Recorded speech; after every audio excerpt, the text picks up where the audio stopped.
Hello, class. I'd like to go over ethics from chapter 4. And specifically, there's a couple of videos that I put in chapter 4 in the content area. And one is about ethics and decision making, and then the other one is about plagiarism. So I'd like to go over these two different areas with you. But first of all, I'd like to go over this profile of a critical thinker. So let's look at how a critical thinking skills is defined. Critical thinking is the intellectually disciplined process of evaluating information. Critical thinking is being responsive to variable subject matter, issues, and purposes. So we're constantly being exposed to different information and we respond to it. Critical thinking is incorporated in the family of interwoven modes of thinking. Among these different modes are the scientific thinking, mathematical thinking, historical thinking, anthropological thinking, economic thinking, moral thinking, and philosophical thinking. And the more you get into your studies in college, the more you're going to see how what it is that you're studying specifically is interwoven with all of these different modes of thinking. And you'll frequently be asked as you get into your higher levels about these different areas and how they relate to the subject at hand, okay? Or to your specific major. It says critical thinking can be seen as having two components: a set of skills to process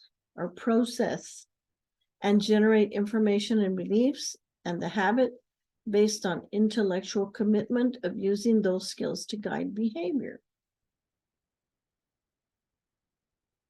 So we use these skills to process the information that we gather and the beliefs that we have and the habit based on intellectual commitment.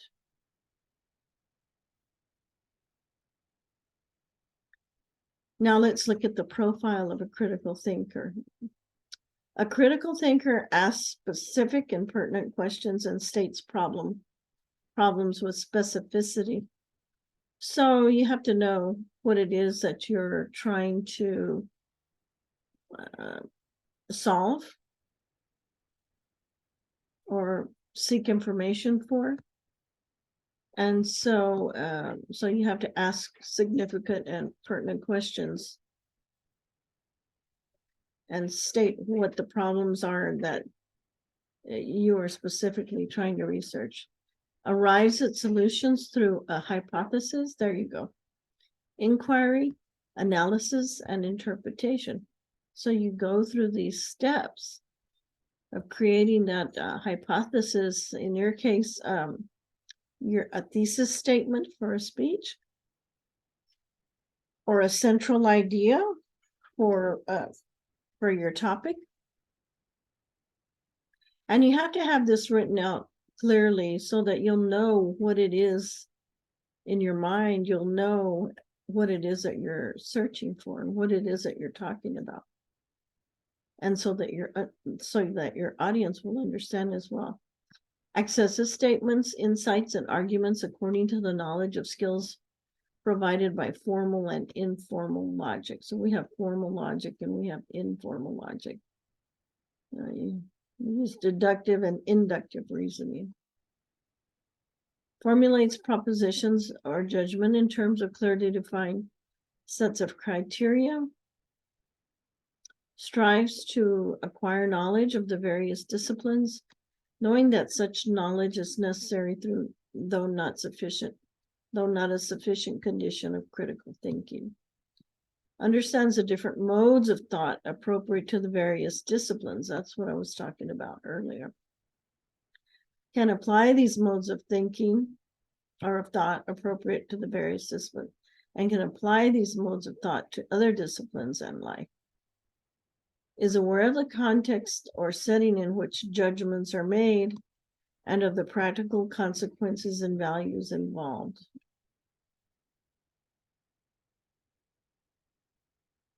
So we're just not looking for,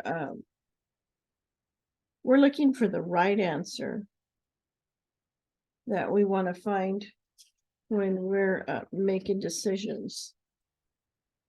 A good answer and the right answer. Taking into consideration the ethics that we have.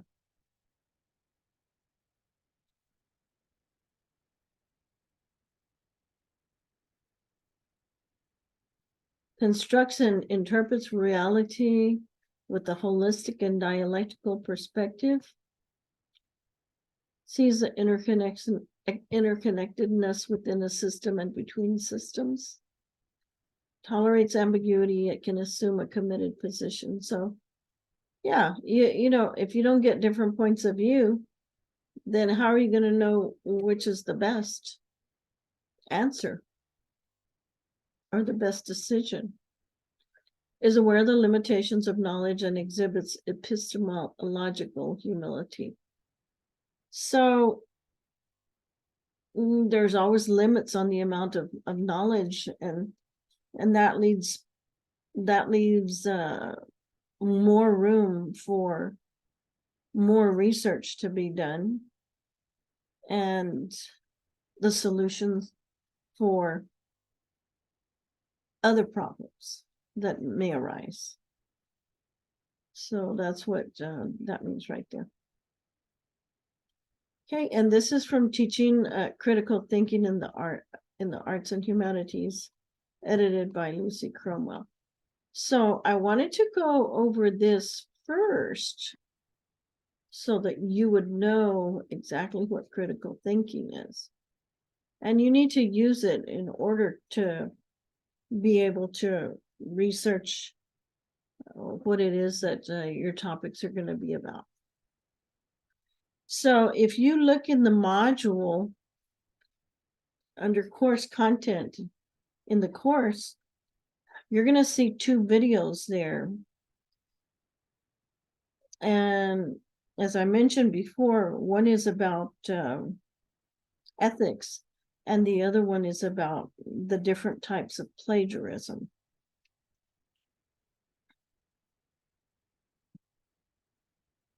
So we want to make sure that we have a degree of ethical standards and that we're truthful in anything that we do, whether it's at work or at home or at school, anywhere. We have to use ethical standards in all the decisions that we make. Otherwise, it'll reflect on us poorly if it's a bad decision, if it's not a good decision, if it's a wrong decision, and if it's not a right decision. So you need to make sure to always weigh what it is that you're going to say and what it is that you're going to do so that you don't lose credibility. Okay? You can lose credibility anywhere you are by your actions and by your words. Many people have lost credibility. For instance, let's look at President Clinton and what he did. That was wrong. He lied about Monica Lewinsky. Remember that scandal? Maybe some of you do, maybe some of you don't. And so he lied about that, and so that led to an impeachment hearings. And he had to go through a very long process. Not only that, but he embarrassed his entire family, the staff that was involved. They got pinged for it as well. And it didn't reflect on the office of the presidency as well. So, and we were an embarrassment to the world, okay? Just like you would be an embarrassment to your family. If you plagiarize in school, what's going to happen is you're going to be reported to the dean of students and possibly be expelled from school, and you won't be able to attend school again. So you need to make sure that you don't do this. All right. And then as far as ethics is concerned, with plagiarism, if you were to plagiarize everything and you didn't do your research like you should on your own and just copy and paste or try to use some program that you think we don't know about your plagiarism, that can lead you to problems as well. So you always want to be looked upon as being trustworthy, and you don't want to hurt your credibility because it's hard to get it back. Once you've lost it, it's very hard to get it back. So as I had said in another video, that where I used to work, there was this one guy that worked there, and he was supposed to present a report that he had researched about a particular problem that was happening, and he was supposed to come up with a solution. And so he went off and he researched and he did his report and everything, but he didn't have any in-text cites in his report. And so he got up, and I was there and a few other of the head people. I was the chief then. And he got up and presented and everything, and we listened, and what he said made sense, but he never cited at all. And unfortunately for him, our the director of the directorate, he was in the Army. He was taking a Toastmasters course at the time, and he was also working on his master's degree. And so he was busy writing papers himself, and he knew about plagiarism. And in Toastmasters, we talk about it as well. And so the boss asked him, where did you get that particular information from? And the guy didn't have his cites, and he couldn't tell him. And he said, how about this information? And the guy still couldn't tell him. And you could just see the boss, his eyes were just opening up wider and wider as he listened to this guy make a fool out of himself. And so within a week's time, the guy didn't have an office anymore, and he sat him in a corner with just a little strip of desks and file cabinets on top. And so he lost his office. And then within another week of time, he was fired. He lost his job. And this job probably paid about $55,000 a year. Can you imagine what the loss of that income did to his family? Yeah, and himself as well, But I'm sure it caused a lot of hardship. And this wouldn't have happened if he had done what he was supposed to do and made sure that he knew his information, that he had researched it well, that he knew his information, and that he knew where he got his sources of information. So don't think that you can get away with being unethical at school or at work or even with your family or friends. It's going to lead to nothing but trouble. So do ensure that you that you do utilize ethics at making good decisions as well. and not plagiarism, not plagiarizing. So I want you to look at those 2 videos in the chapter and also read on chapter 4. And then this is gonna help you because you're gonna be doing more speeches.